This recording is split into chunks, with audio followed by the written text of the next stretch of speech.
রাজশাহীর গোদাগাড়িতে অবস্থিত সাফিনা পার্কের ভিতরের খাবারগুলা এতটা জঘন্য, না খেলে তো বুঝতেই পারতাম না। আর এত এত মানুষের ভিড়, মনে হচ্ছে কোথায় যেন ফ্রি খেতে চলে আসছে, এরকম একটা অবস্থা ছিল। মানে আমরা যে দিন গিয়েছি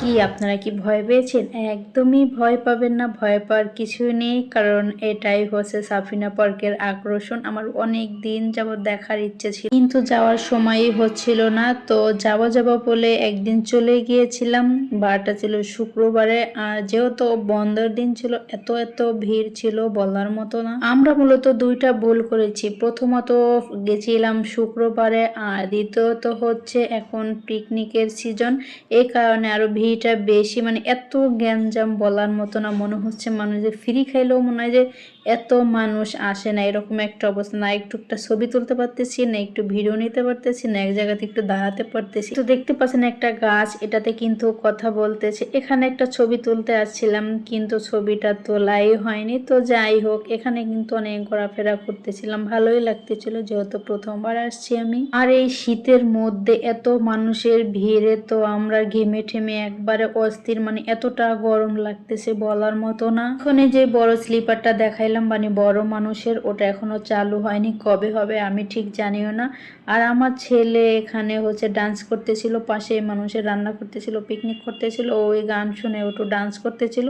পরে আমরা চলে আসলাম সেই আকর্ষণীয় জায়গায়। আমি অনেক আশা নিয়ে গেছিলাম যে আমি স্পিড বোর্ডে উঠবো, কিন্তু আমার ছেলেটার জন্য উঠতে পারিনি। সে মানে উঠতে ভয় পাচ্ছিল পানির মধ্যে, কারণ আর ছেলেকে রেখে উঠতেও পারিনি আমি, ওটাও হয়নি। আর যতটুকু উঠবো, ভাইরে ভাই এত বড় লাইন, সব জায়গায় মনে হয় লাইন ধরে আছে, টাকা দিয়ে উঠবো তারপরও লাইন ধরে আছে। এই যে আমরা বড় একটা দ্বীপের মধ্যে আসলাম, মানে এটা দ্বীপ বলে না কি বলে আমি ঠিক জানি না। এখানে আসতো জন প্রতি 30 টাকা করে নিয়েছে। তো আমরা 4 জন ছিলাম, তো টাকা টাকা দিয়ে টিকিট নিয়ে পরে এখানে চলে আসে। এই জায়গাটা আমার কাছে বেশ ভালো লাগছে, চারদিকে ফুল আর ফুল।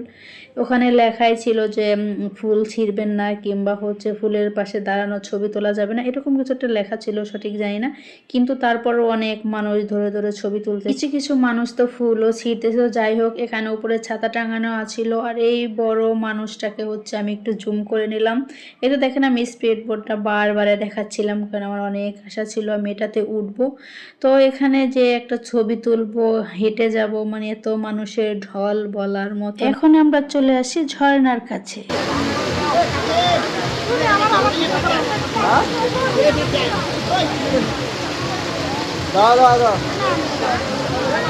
আর ওই দিন আমার ছেলেটা এত জ্বালাইছে বলার মতো না। ওর বাবা যে আমি দুই একটা ছবি তুলে দিবি, একটু ভিডিও করে দিবে, তাও না, সারাক্ষণ তার কোলে উঠে বসে আছে। সে রেগে গিয়েছিল।